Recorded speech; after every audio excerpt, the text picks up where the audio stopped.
गौतम बुद्ध अपने ध्यान में बैठे थे कि वहां पर एक आदमी आया। ये आदमी अपने आलसीपने से बहुत ज्यादा परेशान था। आलसी आदमी गौतम बुद्ध से बोला, महात्मा जी, मेरी मदद कीजिए, मैं अपने आलस्य से बहुत ज्यादा परेशान हूं। आप ही कोई उपाय बताइए जिससे मैं आलसीपन से छुटकारा पा सकूं। गौतम बुद्ध ने उस व्यक्ति से कहा, पहले मुझे यह बताओ कि तुम्हें क्यों लगता है कि तुम आलसी हो। आलसी आदमी बोला, सिर्फ मुझे नहीं, मेरे परिवार वालों को और मेरे आसपास के सभी लोगों को ऐसा लगता है कि मैं आलसी हूं। गौतम बुद्ध ने फिर उससे पूछा, क्या तुम जानते हो आलस्य होता क्या है? आलसी व्यक्ति बोला, नहीं, मैं नहीं जानता, किंतु मैं इतना जरूर जानता हूं कि आलस्य बहुत बुरी चीज है। इसकी वजह से मुझे बहुत नुकसान हुआ है जीवन में। गौतम बुद्ध बोले, जिस परेशानी से तुम छुटकारा पाना चाहते हो, पहले उसके बारे में पूरी जानकारी ले लोगे तो उससे छुटकारा पाना आसान हो जाएगा। आलसी व्यक्ति बोला, भगवान, इतनी बुद्धि तो मुझ में नहीं है, आप ही मुझे इस समस्या के बारे में जानकारी दीजिए।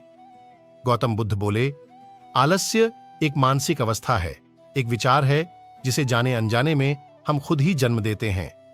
आलस्य दो मूलभूत कारणों की वजह से ही जन्म लेता है, एक है शारीरिक और दूसरा मानसिक। शारीरिक कारणों में पहला कारण है गलत तरह का भोजन। हम सभी जानते हैं कि हमारे शरीर को भोजन से ऊर्जा मिलती है और यह ऊर्जा सजीव चीजों से मिले तो अच्छी, यानी कि प्राकृतिक रूप से जो हमें भोजन की वस्तुएं प्राप्त होती हैं, उनसे अगर यह ऊर्जा मिले तो हमारा शरीर इससे अच्छी ऊर्जा प्राप्त करता है। इससे उलट यदि हम निर्जीव वस्तुओं से ऊर्जा प्राप्त करते हैं तो यह हमें आलस्य की ओर लेकर जाती है। दूसरा कारण, हमारी शारीरिक गतिविधियां भी हमें आलस्य के चंगुल में फंसा सकती है। गौतम बुद्ध ने आलसी व्यक्ति को अपने शिष्यों की तरफ इशारा करते हुए कहा कि देखो, इनके चलने फिरने बैठने के तरीकों में तुम्हें कुछ अलग नजर आ रहा है। जब आलसी व्यक्ति कुछ समझ नहीं पाया, तब गौतम बुद्ध ने उससे कहा, मेरे शिष्य जब भी बैठते हैं तो वे रीढ़ की हड्डी को एकदम सीधा रखते हुए बैठते हैं। चलते हैं तो उनके दोनों पैरों के बीच अच्छे से संतुलन बना रहता है, और जब वह सोते हैं तो उनका शरीर एकदम शिथिल रहता है। ऐसा करने से उन्हें रात्रि में एकदम सही तरीके से नींद आती है। आलसी व्यक्ति बोला, लेकिन नींद तो आलस्य का ही एक स्वरूप है। बुद्ध बोले, हां, अगर उसे ज्यादा मात्रा में लिया जाए तो। बुद्ध ने इस बात को आगे बढ़ाते हुए कहा, नींद कम मात्रा में लोगे तो तुम्हें अगले दिन थकान महसूस होगी, और ऐसा करने से ज्यादा आलस्य शरीर में आएगा। नींद ज्यादा लोगे तब भी यही परिणाम होगा। इसीलिए नींद को ना ज्यादा ना कम, एकदम सही मात्रा में लेना अति आवश्यक है।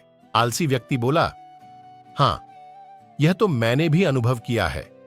बुद्ध बोले, अब मानसिक कारणों के बारे में जान लो। मानसिक कारणों में सबसे पहले हैं हमारी पुरानी गलत धारणाएं।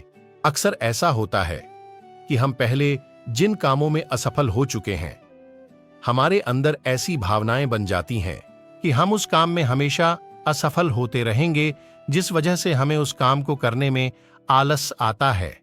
ऐसी धारणाओं से छुटकारा पाने का एकमात्र उपाय यह है कि हमें अपने मन को यह समझाना चाहिए कि पिछली बार हम जब उस काम में असफल हुए थे तो हम उसके बारे में जितना जानते थे, अब हम उस काम के बारे में उससे ज्यादा जानते हैं, क्योंकि असफल होने के बाद हम उससे काफी कुछ सीखे भी हैं।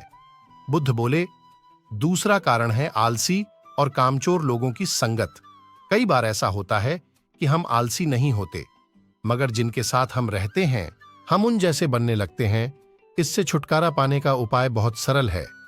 कामचोर और आलसी व्यक्तियों से दूर रहो। ऐसे व्यक्तियों की संगत में रहो जो अपने काम को बड़ी लगन से करते हैं और तुम्हें कुछ सिखा पाए। गौतम बुद्ध ने तीसरा कारण बताते हुए कहा, यह कारण आलस्य के लिए सबसे बड़ा कारण है। काम को कल पर टालते रहना, यह कारण इतना शक्तिशाली है कि किसी भी व्यक्ति को बर्बाद कर सकता है। इससे बचने का सबसे आसान उपाय यह है कि जो काम जितनी जल्दी संभव हो उतनी जल्दी कर दिया जाए। गौतम बुद्ध ने आलसी व्यक्ति से एक सवाल पूछा। मान लो तुम किसी रेगिस्तान में फंस गए हो और तुम्हें प्यास लगी है, तो तुम क्या करोगे? आलसी व्यक्ति बोला, मैं जल्दी ही रेगिस्तान के आसपास कोई गांव की तलाश करूंगा या ऐसी जगह की तलाश करूंगा जहां पर मुझे पानी मिल सके। गौतम बुद्ध बोले, अगर तुम्हें काफी देर ढूंढने पर भी पानी ना मिले तब तुम क्या करोगे? आलसी व्यक्ति बोला, मैं तब भी अपनी तलाश जारी रखूंगा, क्योंकि ऐसी परिस्थिति में मेरे पास कोई और दूसरा विकल्प तो होगा ही नहीं। गौतम बुद्ध बोले, बिल्कुल सही, और यही है मानसिक स्तर पर आलस्य का चौथा कारण, किसी भी निश्चित लक्ष्य का ना होना। यह भी आलस की ओर लेकर जाता है।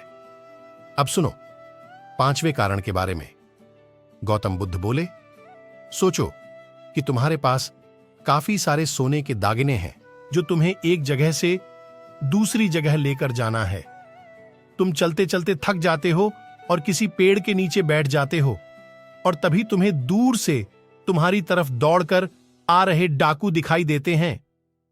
तो क्या तब भी तुम आलस करके वहीं बैठे रहोगे, या ऐसी परिस्थिति में तुम वहां से उठकर दौड़ने लगोगे? आलसी व्यक्ति बोला, जी मुझे वहां से दौड़ना ही पड़ेगा, नहीं तो मेरी जान और सोने के दागिने दोनों खतरे में पड़ जाएंगे। बुद्ध बोले, यानी कि तुम्हारे पास एक ठोस वजह होगी दौड़ने के लिए। यही है आलस्य का पांचवा कारण, किसी भी काम के लिए ठोस वजह का ना होना। दोस्तों, आशा करता हूं गौतम बुद्ध और आलसी व्यक्ति की कहानी आपको अच्छी लगी होगी, और इसे सुनने के बाद अब आप कभी भी जीवन में आलस नहीं करेंगे। दोस्तों, ऐसे ही वीडियो देखने के लिए मेरे चैनल को सब्सक्राइब जरूर करें और बेल आइकन जरूर दबाएं वीडियो सबसे पहले देखने के लिए।